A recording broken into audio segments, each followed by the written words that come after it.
جی ناظرین، خطاب سنا آپ نے جو بائیڈن کا یوکرین کے حوالے سے، اور یہ صاحب یہ چل رہا ہے، کبھی ایک بیان کی وجہ سے پیٹرول کی قیمت بڑھ جاتی ہے، دوسرا بیان آتا ہے فوجیں پیچھے ہٹا لی جاتی ہیں، پیٹرول کی قیمت کم ہو جاتی ہے۔ اس کا مطلب یہ ہے کہ دنیا کو اب جو معاشی طور پہ کنٹرول کرنے کا جو نیا میکنزم بن رہا ہے وہ نئی جنگ شروع کر کے ہوگا۔ یہ معاشی طور پہ نہیں ہے، جس دنیا کے اندر میرا خیال ہے کہ امریکہ کا جو جمہوریت پرست طبقہ ہے، جو جمہوری نظام کو چلاتا ہے، اس سے ظالم طبقہ انسانی تاریخ نے نہیں دیکھا۔ امریکہ کی سب سے بڑی تجارت جو ہے وہ نہ تو گاڑیاں بیچتا ہے، نہ وہ آپ کو کچھ اور دوائیاں بیچتا ہے، نہ کوئی آپ کو موبائل بیچتا ہے، کچھ نہیں بیچتا۔ امریکہ بیچتا ہے اسلحہ، اس کو کہتے ہیں امریکن ملٹری انڈسٹریل کمپلیکس۔ صحیح ہے۔ یہ ملٹری انڈسٹریل کمپلیکس جو ہے وہ کم سے کم 80% امریکہ کے سینٹرز کے الیکشن میں پیسے لگاتا ہے، اور کہتا ہے کہ ہم تمہاری کمپین میں پیسے لگائیں۔ اس ملٹری انڈسٹریل کمپلیکس بہت بڑا، اس نے ہو رولز دی ورلڈ، نام چومسکی کی بڑی کمال کتاب ہے اس کا۔ اس وقت 6 مہینے ہو گئے ہیں، ملٹری انڈسٹریل کمپلیکس کو کوئی وار تھیٹر نہیں مل رہا۔ پہلے القاعدہ کے خلاف جنگ لڑنے کے لیے کہا جاتا تھا خریدو یہ وہ، ہر جاپان سے کنٹریبیوشن لی، اس کو کہا۔ اچھا، یہ اس قدر ظالم ہے کہ امریکہ نے 3000 ارب ڈالر، 3 ٹریلین ڈالر جو ہے افغانستان میں خرچ کیا۔ یہ سارا جو ہے 5 فرموں کو دے دیا اس نے، اور پے کون کرے گا؟ امریکہ کے عوام، پبلک پے کرے گی، کیونکہ وہ قرض ہے جو کہ بینکوں سے لے کے اس کو دیا گیا۔ یوکرین کے کرائسس کا ایک حل ہے آسان، کہ امریکی صدر صرف یہ اناؤنس کر دے کھڑے ہو کے کہ یوکرین کبھی نیٹو میں شامل نہیں ہوگا، اچھا، جنگ ختم ہو جاتی۔ لیکن جو بائیڈن نہیں کہے گا، نہ اس کو کہنے دے گا۔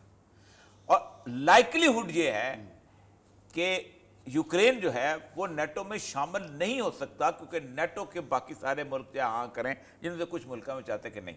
لیکن امریکہ کی غلامی کے اندر وہ جو گھوڑے کی لگام اس کے ہاتھ میں ہے، اس نے پچھلے مہینے کہا کہ یوکرین کو ہم کہتے ہیں کہ جب تو اعلان کرے وہ شامل ہو جائے۔ اپنے ملک کو اور باقی سارے لوگوں کو یہ جھوٹے اور مکار لوگ تقریریں کر کے کہتے ہیں کہ ہم ڈیموکریسی کو ڈیفینڈ کرتے ہیں۔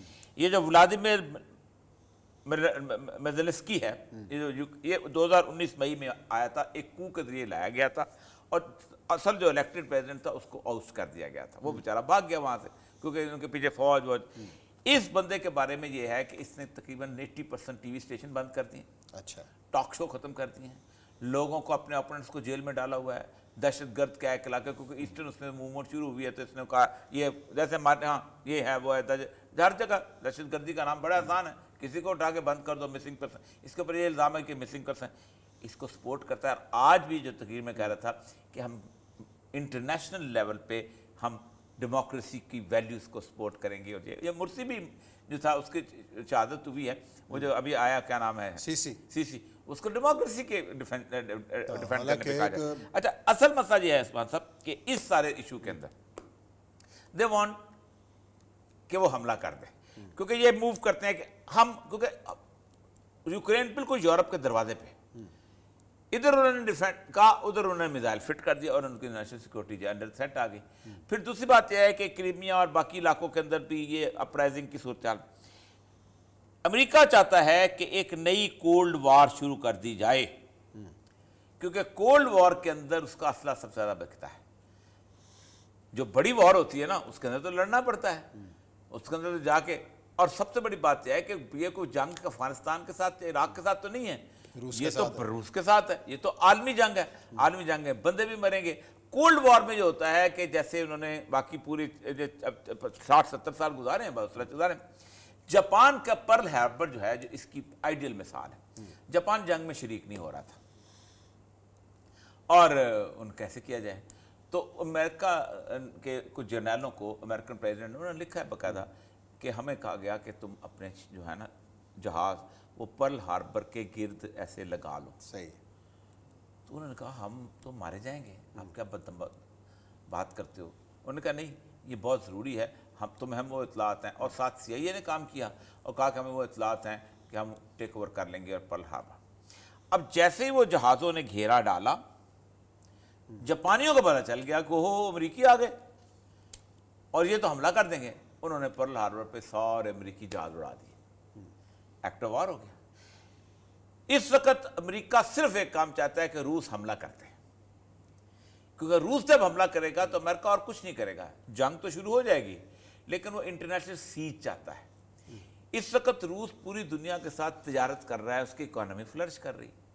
یہ اس حد تک جسے کہتے ہیں اخلاقی دیوالیہ پن ہے کہ یہ کہتے ہیں کہ کھلاڑیوں کا اور یہ ان کا ساتھ کوئی تعلق نہیں سیاست کا۔ آپ کو پتہ ہے کہ جس وقت روس افغانستان میں انٹر ہوا تھا تو 1979 میں ہوا تھا، 1982 میں تھا اولمپکس رشیا کا، ہاں جی، بائک آؤٹ ہوا تھا نا، پاکستان بھی نہیں گیا تھا، ہم بھی بڑے مامے بنے ہوئے تھے نا امریکہ کے۔ پاکستان تو پوری ظاہر ہے آپ کو پتہ ہے جنگ لڑ رہا تھا، جنگ بہت بڑی، پوری دنیا، یعنی آپ اندازہ کریں کہ ونٹر اولمپکس میں نہیں جا سکے تھے، اب وہ چاہتے ہیں یہ انٹرنیشنل سیج بن جائے۔ یہ جو یورپ کو گیس بیچ رہا ہے، یہ یورپ کو جو تیل بیچ رہا ہے جس سے اس کی اکانومی فلش کر رہی ہے، نیوکلیر پاور بیچ رہا ہے اور بہت ساری چیزیں کر رہا ہے، پھر اور بہت سارے پروڈکٹس ہیں جو اس کے ساتھ چل رہے ہیں پاکستان کے اندر۔ اب جب آپ ایک انٹرنیشنل سینکشن لگائیں گے تو روس پاکستان کے اندر نہیں، ہمارے ہم تو بزدلوں کے سربراہ ہیں، ہم نے کہا نا بھائی جان ہاں یہ جو تم نے جو ہمارے موبائل پہ انویسٹمنٹ کیا یہ لے جاؤ، یہ تم نے قصور سے لے گئے جو کراچی تک جو پائپ لائن جائے، ہم نہیں کرتے۔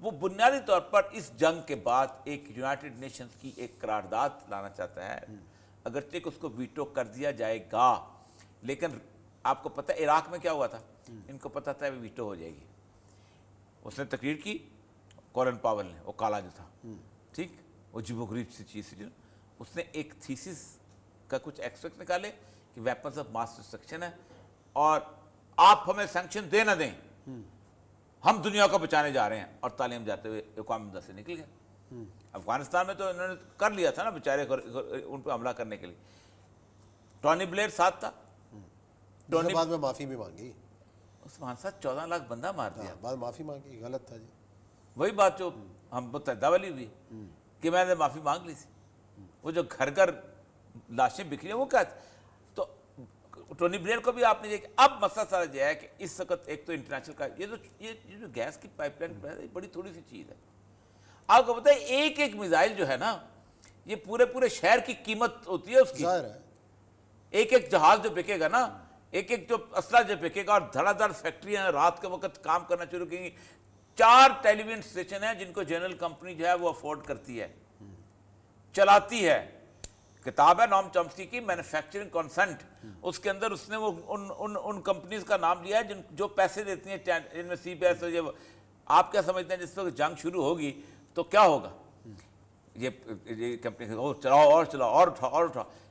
91 کی وار جب آئی ہے، آپ کو پتہ ہے سب سے پہلے CNN جو تھا وہ پاکستان کے اندر آیا تھا، اس وقت 4-5 لوگوں کے گھر میں کیبل، لاہور کوئٹہ شہر میں صرف ٹی وی اسٹیشن پہ کیبل ہوتی تھی، اور آپ نے ایک نیا رواج ڈالا تھا ڈائریکٹ ٹیلی کاسٹ کرنا۔ عثمان صاحب اس سے زیادہ میڈیا کا ظلم نہیں ہو سکتا۔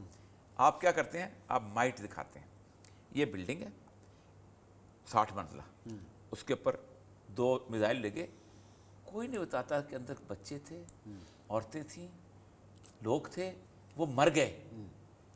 آپ تالیاں بجاتے ہیں، او ہو کیا بات ہو گیا، یوں سمجھتے ہیں کہ جیسے آپ نے ورلڈ وار کی کوئی فلم دیکھ لی ہے اور یہ سارے لوگ صبح زندہ ہو جائیں گے۔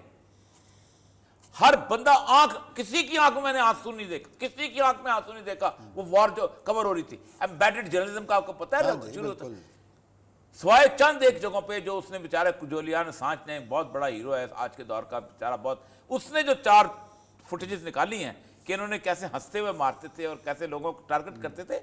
ظالم لوگ ہیں سر، اور یہ جنگ لانا چاہتے ہیں تاکہ یہ امریکہ وہاں بیٹھا وقت پیسے کمائے۔ چلیں دیکھتے ہیں کہ جنگ بچانا کون چاہتا ہے، اس کا کل تفصیل سے ذکر کریں گے کہ کیا جنگ بچ کیسے سکتی ہے۔